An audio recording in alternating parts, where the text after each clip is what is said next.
1st Battalion, 30th Infantry Regiment is part of Task Force Marne's 2nd Brigade Combat Team, which began securing areas south and east of Baghdad as the surge unfolded. In the summer of 2007, several patrol bases sprung up throughout the area known as Arab Jabor. As they did, U.S. forces mounted an aggressive campaign to rid the area of terrorists.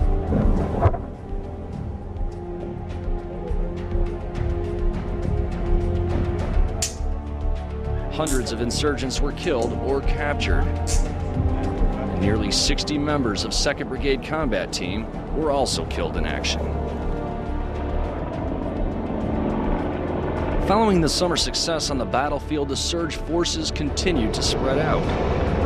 This area of Iraq, less than 15 miles from the international zone, had not seen any sustained coalition presence for nearly 2 years. Once the playground for the rich and elite, it had become a major hub of operations for Al-Qaeda in Iraq. Nearly on this very spot, U.S. forces tried in vain to establish a base, but couldn't, due to stretched out supply lines that couldn't be properly defended. Now, with sufficient troops in the area, the ability to sustain forces operating in these more rural areas is logistically more reasonable.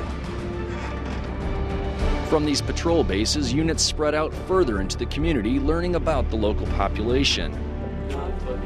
More than anything, the Americans are interested in information about the fighting-age males, most of whom were nowhere to be seen on this particular patrol. Some were in jail, but most were claimed to be at work, according to family members the soldiers interviewed. The main point of this strategy is to provide a presence of security. The idea is that if the people feel confident there is a trustworthy security force to support them, they will begin to stand up for themselves.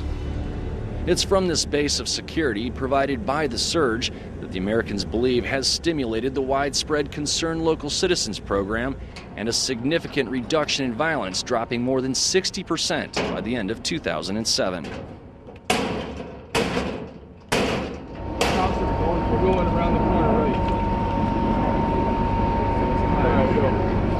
All right, moving. The lull in attacks and the relief of pressure provided by the surge would also allow units assigned to aggressively hunt Al-Qaeda to do so at will.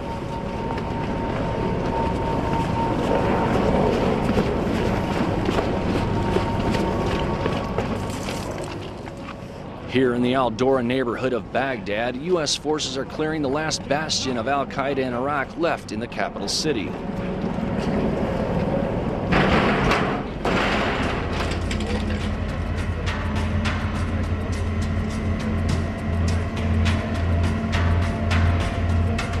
In the final days of 2007, U.S. commanders declared Al-Qaeda in Iraq was on the run.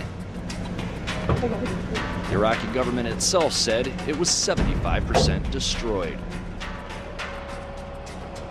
The combined U.S.-Iraqi pressure and the pressure of a population tired of death and chaos has forced Al-Qaeda north and east of Baghdad, where daily heavy fighting continued through the end of 2007.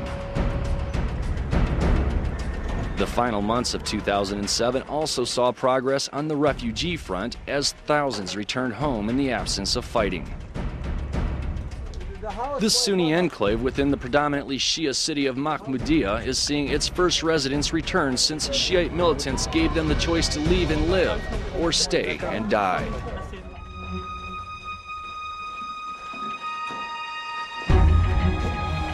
When they returned months later, they found their homes looted and property destroyed.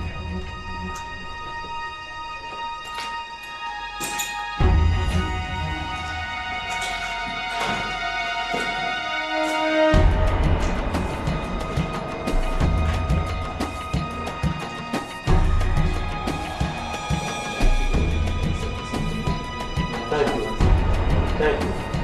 All right, then. How many more families do you think are going to be moving in? I know 6 are. These people are still in fear because their only protection is the Iraqi army, an army which in this area is almost entirely Shia. Reconciliation between these groups feels as though it's still a long ways off. Now the question is, what next? By military definition, a surge force is a temporary situation.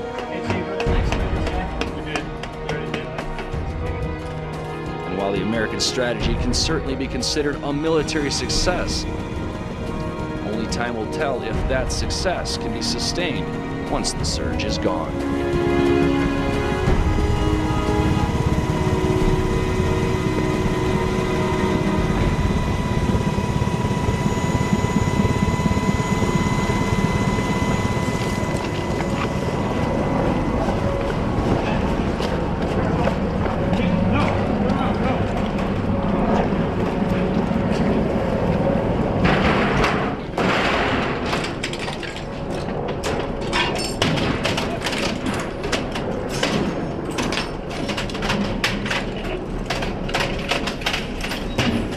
Chief!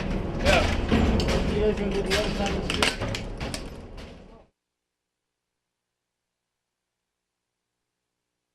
Chief! Yeah. You guys gonna do the other side of the street?